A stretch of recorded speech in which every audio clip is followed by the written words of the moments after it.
নমস্কাৰ মৰমৰ ছাত্ৰ-ছাত্ৰীসকল সকলোকে স্বাগতম জনাইছো আসাম ষ্টাডি ইনফো ইউটিউব চেনেলটোলৈ। তো মৰমৰ ছাত্ৰ-ছাত্ৰীসকল আজি লৈ আহিছো তোমালোকৰ সেকেন্ড ইয়াৰ এইচএস সেকেন্ড ইয়াৰৰ যি সাহিত্য সৌৰভ অসমীয়া কিতাপখনৰ যিটো সেকেন্ড চেপ্টাৰ আছে মগনিয়াৰ এই পাঠটো লিখিছিলে জ্যোতিনাৰায়ণ দুৱৰাদেৱে। এই গোটেই পাঠটোৰ ভিতৰৰ কোৱেশ্যন আৰু বাহিৰৰ কোৱেশ্যন সকলোখিনি তোমালোকক ক্লিয়াৰ কৰি দিম। আজি তোমালোকে এইটো ভিডিঅ এই মগনিয়াৰ পাঠটো সম্পূৰ্ণ ক্লিয়াৰ হৈ যাব, যাতে হায়াৰ ছেকেণ্ডাৰী পৰীক্ষাত মগনিয়াৰ পাঠৰ পৰা যিখিনি কোৱেশ্যন আহে তোমালোকে যাতে পুতুকে কৰিব পৰা সকলোখিনি কোৱেশ্যন আলোচনা কৰিম। আৰু পাঠটো ইমান টান নহয়, একেবাৰে সহজ পাঠ হয়। জ্যোতিনাৰায়ণ দুৱৰাদেৱে লিখিছিলে। এইটো প্ৰথমতে আছে লেখকৰ পৰিচয় তোমালোকে ভালদৰে পঢ়ি ল'বা। এই কিতাপখন তোমালোকক এটা দায়িত্ব দিম, তোমালোকে প্ৰথমতে গোটেই কিতাপখন পঢ়িবা। বেছি দীঘল কিতাপ নহয়, মানে পাঠটো বেছি দীঘল পাঠ নহয়, তোমালোকে গোটেই পাঠটো পঢ়িবা, ঠিক আছে। তাৰ পাছতে ইয়াত থকা যিখিনি কোৱেশ্যন আছে এই গোটেই কোৱেশ্যনখিনি আলোচনা কৰিম আৰু এই ভিতৰৰ ইয়াৰ মাজৰ ইম্পৰ্টেণ্ট কোৱেশ্যনখিনি আলোচনা কৰিম। গতিকে ব'লা এতিয়া ভিডিঅ'টো আৰম্ভ কৰোঁ। তোমালোকে নতুনকৈ চেনেলটো ছাবস্ক্ৰাইব কৰি নটিফিকেশ্যন বেলটো অলপ ক্লিক কৰিবা। মই অলৰেডি বহুতখিনি চেপ্টাৰৰ কুৱেশ্যন এনচাৰ বনাই থৈছোঁ, তোমালোকে যদি নাই চোৱা প্লেলিষ্টত গৈ চাবা, নহ'লে তোমালোকে আমাৰ চেনেলটো ভিজিট কৰিবা বা তোমালোকে ইংলিছৰ কুৱেশ্যন লাগিলে ইংলিছৰ পাই যাবা, সকলো ছাবজেক্টৰ তোমালোকে পাই যাবা। গতিকে ব'লা এতিয়া আমি মগনিয়াৰ পাঠটো আলোচনা কৰোঁ। প্ৰথমতে তোমালোকৰ আহিলে অতি চমু প্ৰশ্ন মূল্যাংকন 1 অৰ্থাৎ পৰীক্ষাত আহিলে 1 নম্বৰ আহিব। তোমালোকে নিজৰ কিতাপৰ লগত মিলাই ল'বা কুৱেশ্যনকেইটা, ঠিক আছে। এইকেইটা অনুশীলনী কুৱেশ্যন হয়। 1 নম্বৰটো চাবা, অসমীয়া সাহিত্যত প্ৰথম কথা কবিতা ৰচনা কৰা কবিগৰাকী কোন? এইটো কুৱেশ্যন খুবেই গুৰুত্বপূৰ্ণ। এইটো কুৱেশ্যন তোমালোকৰ হায়াৰ ছেকেণ্ডেৰী ফাইনেল পৰীক্ষাত আহিয়ে থাকে। তো এই কুৱেশ্যনটোৰ উত্তৰটো হৈছে অসমীয়া সাহিত্যত প্ৰথম কথা কবিতা ৰচনা কৰা কবিগৰাকী হৈছে যতীন্দ্ৰনাথ দুৱৰা, ঠিক আছে। যতীন্দ্ৰনাথ দুৱৰা হৈছে প্ৰথম কথা কবিতা ৰচনা কৰা ব্যক্তি। তাৰপিছতে 2 নম্বৰ কুৱেশ্যনটো তোমালোকৰ মাজলৈ আহিলে, তোমালোকে এইটো কুৱেশ্যন লিখি ল'বা ভালদৰে নিজৰ বহীত, ঠিক আছে। তাৰপিছত 2 নম্বৰ কুৱেশ্যনটো কৈছে যে ইয়াত কবি যতীন্দ্ৰনাথ দুৱৰাৰ জন্ম কিমান চনত হৈছিলে? তো উত্তৰ তোমালোকে লিখিব লাগিব যে কবি যতীন্দ্ৰনাথ দুৱৰাৰ জন্ম হৈছিলে 1892 চনত হৈছিলে। তোমালোকক মই এটা কাৰণে কৈছিলোঁ যে কবি পৰিচয়টো গুৰুত্বপূৰ্ণ হয়, চাবা, যিহেতু কবি পৰিচয়ৰ পৰা তোমালোকৰ বহুতখিনি কুৱেশ্যনে পৰীক্ষাত আহে। তো কবি পৰিচয়ৰ পৰা তোমালোকৰ প্ৰায় 70% হায়াৰ ছেকেণ্ডেৰী পৰীক্ষাত আহে, ঠিক আছে। তো তোমালোকে যতীন্দ্ৰনাথ দুৱৰাৰ জন্ম ক'ত হৈছিল, কিমান চনত হৈছিল বুলি ক'বা? 1892 চনত। তাৰপিছত 3 নম্বৰ কুৱেশ্যনটো আহিলে, যতীন্দ্ৰনাথ দুৱৰা কি কবি বুলি জনা যায়? তো যতীন্দ্ৰনাথ দুৱৰাক বনফুলৰ কবি বুলি জনা যায়। বনফুলৰ কবি কোন হৈছে? যতীন্দ্ৰনাথ দুৱৰা, ঠিক আছে। তাৰপিছত 4 নম্বৰ কুৱেশ্যনটো চাবা, উমৰ তীৰ্থ পুথিখনে কোনখন পুথিৰ ভাৱানুবাদ? উমৰ তীৰ্থ পুথিখন কোনখন পুথিৰ ভাৱানুবাদ? এই কুৱেশ্যনটোৰ এনচাৰটো হৈছে উমৰ তীৰ্থ পুথিখনি ফাৰ্চী চুফী কবি উমৰ খায়ামৰ ৰুবায়তৰ পুথিৰ ভাৱানুবাদ, ঠিক আছে, ৰুবায়ত, ঠিক আছে। এই কুৱেশ্যনটো অতিকৈ গুৰুত্বপূৰ্ণ, পৰীক্ষা তোমালোকৰ প্ৰত্যেকবাৰে আহে। তোমালোকৰ এইবিলাক কুৱেশ্যন এণ্ট্ৰেঞ্চ এক্সামৰ কাৰণেও গুৰুত্বপূৰ্ণ হয়, তোমালোকে চাই লোৱা। 5 নম্বৰ কুৱেশ্যনটো আহিলে, যতীন্দ্ৰনাথ দুৱৰাই কোনখন কাব্যগ্ৰন্থৰ বাবে সাহিত্য অকাডেমী বঁটা লাভ কৰিছিলে? তো এই কুৱেশ্যন কৈছে যে যতীন্দ্ৰনাথ দুৱৰাই কোনখন কাব্যগ্ৰন্থৰ বাবে সাহিত্য অকাডেমী বঁটা লাভ কৰিছিলে? তো উত্তৰটো মই তোমালোকক দেখাই দিছোঁ, যতীন্দ্ৰনাথ দুৱৰাই বনফুলৰ কাব্য গ্ৰন্থৰ বাবে সাহিত্য অকাডেমী বঁটা লাভ কৰিছিলে, ঠিক আছে। মই তোমালোকক অলৰেডি ক'লোৱে বনফুলৰ কবি কোন হৈছে? যতীন্দ্ৰনাথ দুৱৰাই। তো তেওঁ যতীন্দ্ৰনাথ দুৱৰাই বনফুলৰ কাব্যগ্ৰন্থৰ বাবে সাহিত্য অকাডেমী বঁটাটো তেওঁ লাভ কৰিছিলে। তাৰপাছত তোমালোকৰ নেক্সট কুৱেশ্যন আহিলে মূল্যাংকন 2 পৰা 3 নম্বৰ কুৱেশ্যন, অৰ্থাৎ 2 মাৰ্কছ এণ্ড 3 মাৰ্কছৰ কুৱেশ্যনখিনি চমু প্ৰশ্ন চাবা। 1 নম্বৰ কুৱেশ্যনটো আহিলে, কথা কবিতা বুলিলে কি বুজা? ইয়াৰ 2টা বৈশিষ্ট্য লিখা। তোমালোকে এই যিটো কুৱেশ্যনটো এতিয়াই তোমালোকে মনত ৰাখি লোৱা, আৰু এইটো কুৱেশ্যন অতিকৈ গুৰুত্বপূৰ্ণ, কিয়নো তোমালোকে এইটো এতিয়াই ক্লিয়াৰ কৰিলে তোমালোকৰ হায়াৰ ছেকেণ্ডেৰীৰ কাৰণে ইমান টেনশ্যন নহ'ব, একেবাৰে সহজ হৈ যাব। তো এই কুৱেশ্যনটো মানে তোমালোকৰ পৰীক্ষাত আহিবই। তো 1 নম্বৰ কুৱেশ্যনটো কৈছে যে কথা কবিতা বুলিলে কি বুজা? ইয়াৰ 2টা বৈশিষ্ট্য লিখা। তো উত্তৰটো হৈছে কবিত্বময়ী কথা লিখাৰ ভংগীৰে লিখা একৰ শ্ৰেণীৰ কি কবিতাকে কি বুলি কোৱা হয়? কথা কবিতা বুলি কোৱা হয়। তোমালোকে এইটো ডেফিনেশ্যনটো চাই ল'বা, এইটো পৰীক্ষাত তোমালোকে 3 নম্বৰ আহিব যে কবিত্বময়ী কথা লিখাৰ ভংগীৰে লিখা এক শ্ৰেণীৰ কবিতাকে কি বুলি কোৱা হয়? কথা কবিতা বুলি কোৱা হয়। কথা কবিতাৰ 2টা বৈশিষ্ট্য হৈছে, 1 নম্বৰত চাবা, কথা কবিতাত ৰূপকৰ সমাৱেশ থাকে। 2 হৈছে কথা কবিতাত এটাই মাত্ৰ কেন্দ্ৰস্থ ভাৱ থাকে। এই 2টা বৈশিষ্ট্য তোমালোকে মনত ৰাখিবা, ঠিক আছে। এইটো কুৱেশ্যন ক্লিয়াৰ। তাৰপাছত আমি নেক্সট কুৱেশ্যনটোলৈ আগবাঢ়িছোঁ। 2 নম্বৰ কুৱেশ্যনটো কৈছে যে কবিতা আৰু কথা কবিতাৰ মাজৰ কি কি পাৰ্থক্য আছে? এইটো কুৱেশ্যনো খুবেই গুৰুত্বপূৰ্ণ। এইটো কুৱেশ্যন তোমালোকে প্ৰত্যেকবাৰে আহিছে, তোমালোকৰ আগৰ প্ৰিভিয়াছ ইয়েৰৰ যিবিলাক কুৱেশ্যন পেপাৰ সেইবিলাক চাই তোমালোকে গম পাবা এইখিনি কুৱেশ্যন প্ৰত্যেকবাৰে আহি আছে। মানে এবছৰ যদি নাহে নেক্সট বছৰ আহিব, তেনেকুৱা ধৰণৰ। এবছৰ দিয়ে, কিন্তু কেতিয়াবা লগাতাৰ 3-4 বছৰ একেলগে দি দিয়ে। উত্তৰটো চাবা, পুৰণি কবিতাবোৰত পৰম্পৰাগত ছন্দৰ প্ৰয়োগ কৰা হয়। চাবা, পুৰণি কবিতাবোৰত পৰম্পৰাগত ছন্দৰ প্ৰয়োগ কৰা হয়। তোমালোকে ভালদৰে নিজৰ বহীত লিখি ল'বা, যদি থাকি গৈছে ভিডিঅ'ত তোমালোকে ৰখাই লৈ লিখি ল'বা, পাৰিলে ডাউনলোড কৰি ল'বা, আৰু এইটো ভিডিঅ'ত লাইক এটা কৰি চেনেলটো ছাবস্ক্ৰাইব কৰিবা। তেনেদৰে আধুনিক কবিতাবোৰতো ছন্দৰ প্ৰয়োভৰ ঘটে এক কথাত কবিতাত ছন্দৰ প্ৰয়োগ অপৰিহাৰ্য কিন্তু কথা কবিতা ছন্দৰ বান্ধনত বন্দী নহয় ই মুক্তভাৱে কথা কোৱাৰ ভংগীত ৰচিত কবিত্বময়ী সাহিত্য এইটো টপিকটো তোমালোকে ভালদৰে নিজৰ বহীত লিখি লোৱা এইটো হৈছে কবিতা আৰু কথা কবিতাৰ মাজৰ পাৰ্থক্য যিহেতু কথা কবিতা আৰু কবিতা দুয়োটা বেলেগ বেলেগ ধৰণৰ বস্তু তাৰপিছত ৩ নম্বৰ কোৱেশ্যনটো কৈছে যে উমৰ খায়াম কোন তেওঁ ৰচনা কৰা পুথি এখনৰ নাম লিখা এইটো কোৱেশ্যন খুবেই গুৰুত্বপূৰ্ণ উমৰ খায়াম হৈছে ফাৰ্চী চুফী কবি আৰু তেওঁ ৰচনা কৰা এখন পুথি হৈছে কি ৰুবায়ত অলৰেডি মই এইটো কোৱেশ্যনৰ উত্তৰটো ১ নম্বৰীয়া যিটো মাৰ্কছৰ কোৱেশ্যন আছিলে সেইখিনি তোমালোকক কৈ দিছিলোঁ ৪ নম্বৰ কোৱেশ্যনটো আহিলে মগনিয়াৰজনে কবিৰ পৰা কি দান পোৱাৰ কথা কৈছে এই যিটো কোৱেশ্যন এই কোৱেশ্যনটো তোমালোকে উত্তৰটো চাই ল'লে তোমালোকে গোটেই পাঠটোৰ যিটো সাৰাংশ বুজি পাই যাবা চাবা উত্তৰটো কৈছোঁ মগনিয়াৰজনে কবিৰ পৰা গভীৰ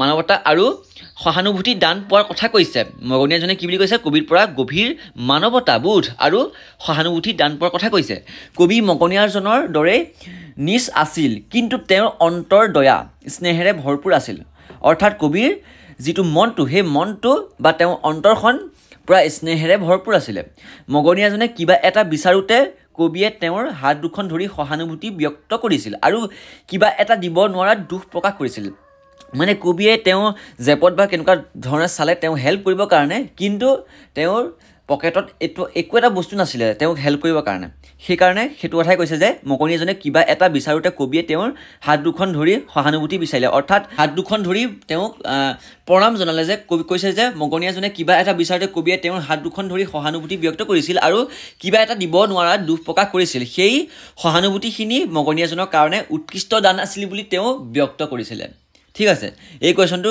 গোটেই তোমালোকে উত্তৰটো বুজি পাইছা একেবাৰে সহজ হয় একদম খাটি অসমীয়া লিখা হৈছে ৫ নম্বৰ কোৱেশ্যনটো আহিলে ককাই মোৰ ওপৰত খং নকৰিবা মোৰ হাতত একোৱেই নাই কোনে কি প্ৰসংগত এই উক্তিটো কৰিছিলে এই যিটো কুৱেশ্যনটো তোমালোকে এই পেৰেগ্ৰাফটোতে অলৰেডি পাই গ'লা তথাপিতো মই উত্তৰটো তোমালোকক কৈ দিম আৰু কথাখিনি একেই চাবা তোমালোকে উক্ত কথাখিনি কবিয়ে মগনিয়াৰজনক কৈছিল এদিন কবি বাটেৰে গৈ থাকোঁতে এজন মগনিয়াৰক লগ পাইছিল হাৰ চাল ওলোৱা মগনিয়াৰজনে হাতখন মেলি কবিক কিবা এটা বিচাৰিছিল কিন্তু কবিয়ে মগনিয়াৰজনৰ দৰে নিজ আছিলে মগনিয়াৰজনক দিবৰ বাবে তেওঁৰ হাতত কোনো পাৰ্থিৱ সম্পদ নাছিল কিন্তু কবিৰ অন্তৰ দয়া আন্তৰিকতা স্নেহেৰে ভৰপূৰ আছিলে মগনিয়াৰজনৰ হাত দুখন ধৰি কবিয়ে সহানুভূতি ব্যক্ত কৰিছিল আৰু কিবা এটা দিব নোৱাৰা দুখ প্ৰকাশ কৰিছিলে ঠিক আছে এই গোটেই পেৰেগ্ৰাফটো তোমালোকে বুজি পাইছা আৰু এইটো যে মগনিয়াৰজনৰ এইটো হট হৈ আছে তোমালোকে এইটো হাত কৰি ল'বা এইটো প্ৰিণ্টিং মিষ্টেক হৈছে তোমালোকে এইটো শুদ্ধ কৰি ল'বা তাৰপিছতে কুৱেশ্যনটো আহিলে দীঘল প্ৰশ্ন অৰ্থাৎ পৰীক্ষাত আহিলে ৪ পৰা ৫ নম্বৰৰ ভিতৰত এইখিনি কুৱেশ্যন আহিব তো প্ৰথমটো গুৰুত্বপূৰ্ণ কুৱেশ্যন মগনিয়াৰ শীৰ্ষক কথা কবিতাৰ সাৰাংশ লিখা তোমালোকে সাৰাংশ লিখিবলৈ আহিব যিকোনো এটা কবিতা বা পাঠৰ পৰা তো তোমালোকে চাবা অসমীয়া সাহিত্যত প্ৰথম কথা কবিতাৰ জনক হৈছে জ্যোতিনাথ দুৱৰা মগনিয়াৰ এটা উৎকৃষ্ট কথা কবিতা ঠিক আছে এই যিটো মগনিয়া সেইটো হৈছে এটা কথা কবিতা তোমালোকে চাবা কবিতাটোত ৰুছ সাহিত্যিক আইভান তুৰ্গেনিভৰ দ্য বেগাৰ নামৰ কথা কবিতাটোৰ সাদৃশ্য আছে কবিতাটোত কবিয়ে এজন সৰ্বহাৰা মগনিয়াৰ ছবি অংকন কৰিছে কবিয়ে মগনিয়াৰজনক বাটত লগ পাইছিল দৰিদ্ৰতাই কুঙা কৰা মগনিয়াৰজনে সহায় বিচাৰি কবিৰ হাত দুখন আগবঢ়াইছিলে কিন্তু তেওঁ দিব পৰাকৈ কবিৰ হাতত একো বস্তুৱেই নাছিলে একো পাৰ্থিৱ একো সম্পদ নাছিলে যাৰ বাবে মগনিয়াৰজনৰ হাতত ধৰি কবিয়ে গভীৰ সহানুভূতি ব্যক্ত কৰিলে আৰু তেওঁক খং নকৰিবলৈ অনুৰোধ জনালে কবিৰ আন্তৰিকতা দয়া আৰু স্নেহ অনুভৱ কৰি মগনিয়াৰজন আৱেগিক হৈ পৰিল মগনিয়াৰজনে কবিৰ এই মানৱীয় সহানুভূতিখিনি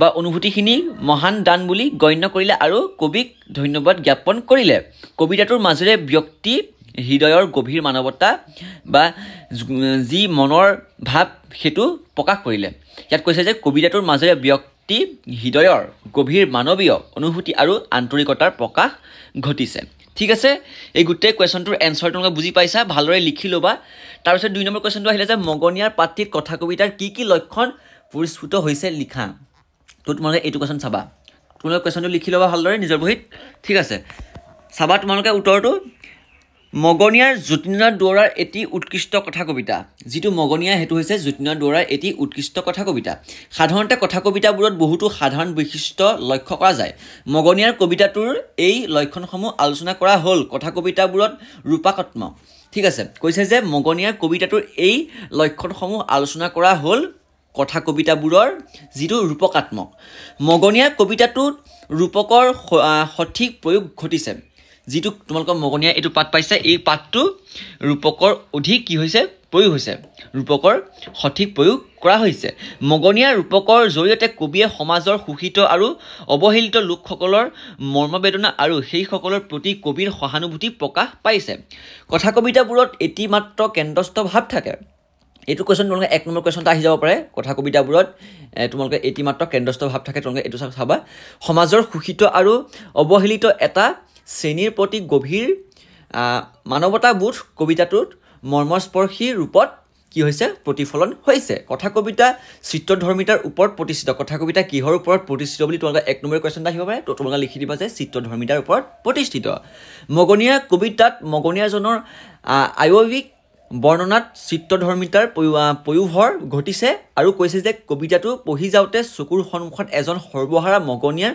কৰুণ ছবি ভাহি উঠে তোমালোকে যেতিয়া কবিতাটো পঢ়িবা তেতিয়া তোমালোকে এটা অনুমান কৰিব পাৰিবা মানে তেওঁ যিটো প্ৰতিচ্ছবি সেই কাহিনীটোৰ প্ৰতিচ্ছবিটো তোমালোকে মনতে তোমালোকে ভাবি ল'ব পাৰিবা সেইটোৱে হৈছে কথা কবিতাৰ এটা মেইন বৈশিষ্ট্য 3 নম্বৰ কোৱেশ্যনটো আহিলে কবি যতীন্দ্ৰনাথ দুৱৰাৰ সাহিত্যকৃতিৰ এটি চমু পৰিচয় দাঙি ধৰা তো তোমালোকে এই কুৱেশ্যনটো গোটেইটো চাই লোৱা উত্তৰটো চাবা অসমীয়া সাহিত্য জগত তোমালোকে যদি থাকি গৈছে তোমালোকে লিখি ল'বা ভিডিঅ'টো ৰখাই ল'বা ঠিক আছে মই অলপ স্পীড কৰিব পাৰোঁ কিছুমানৰ কাৰণে কিছুমানৰ হাত ইমান স্পীড নচলিব পাৰে তো তোমালোকে লিখি ল'বা ৰখাই আৰু নতুনকৈ চেনেলটো ছাবস্ক্ৰাইব নটিফিকেশ্যন বেলটো অলপ ক্লিক কৰি দিবা তোমালোকৰ নিজৰ কাৰণে কৈছোঁ তোমালোকৰ বাবে এনেকুৱা ধৰণৰ ইম্পৰ্টেণ্ট ভিডিঅ' সদায় আহি থাকে আৰু তোমালোকে বাকি সাবজেক্টসমূহ চাই ল'বা আমাৰ চেনেলটো ভিজিট কৰিলে হ'ল বা প্লেলিষ্টত গৈ চালেই হ'ল আৰু অসমীয়া সাহিত্য জগতত বনফুল কবিৰূপে খ্যাত যতীন্দ্ৰনাথ দুৱৰাই অসমীয়া কাব্য সাহিত্যলৈ ভালেমান অৰিহণা আগবঢ়াইছে তেওঁৰ কবিতা পুথি কেইখন হ'ল উমৰ তীৰ্থ আপোন সুৰ আৰু মৰমৰ সুৰ বনফুল নামৰ কাব্য পুথিখনৰ বাবেই দুৱৰাই সাহিত্য অকাডেমি বঁটা লাভ কৰিছিলে এইটো কুৱেশ্যন আমি অলৰেডি পালোৱে এই বঁটা লাভ কৰা তেওঁৱে প্ৰথম অসমীয়া ফাৰ্চী চুফী কবি উমৰ খায়ামৰ ৰুবায়তত প্ৰথম অসমীয়ালৈ ভাঙনি কৰি দুৱৰাই উমৰ তীৰ্থ পুথিখন ৰচনা কৰে ৰুছ সাহিত্যিক আইভান তুৰ্গেনিভৰ পয়েমছ ইন প্ৰ'জ আৰু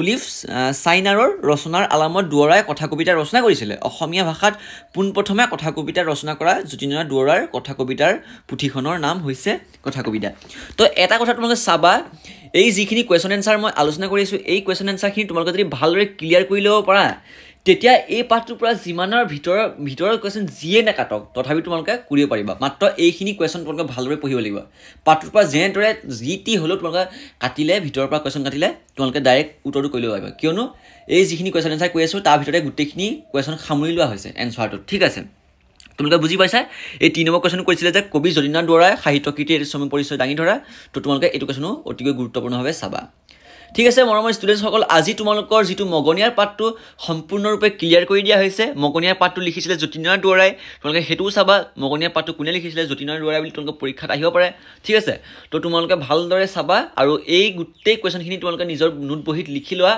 একেবাৰে ফাইনেল এক্সামৰ কাৰণে যাতে ফাইনেল এক্সামত তোমালোকে এবাৰ চাই গ'লে ভালদৰে তোমালোকে ক্লিয়াৰ হৈ যায় আৰু তোমালোকে এতিয়া এইটো ভিডিঅ'তে সম্পূৰ্ণ ক্লিয়াৰ কৰি লোৱা পাৰিলে তোমালোকে 2-3 বাৰ ভিডিঅ'টো চোৱা 2-3 বাৰ চাই হ'লে তোমালোকে বুজি পাবা ভালদৰে 2-3 বাৰ তোমালোকে ৱাচ কৰিবা ঠিক আছে নিজৰ বন্ধুসকলৰ লগত শ্বেয়াৰ কৰিবা নতুনকৈ চেনেলটো ছাবস্ক্ৰাইব কৰি নটিফিকেশ্যন বেলটো অলপ ক্লিক কৰি দিবা এনেকুৱা ধৰণৰ ইম্পৰ্টেণ্ট ভিডিঅ'সমূহ পাই থাকিবা তো মৰমৰ ষ্টুডেণ্টসকল আজিৰ ভিডিঅ'টো মানে ধন্যবাদ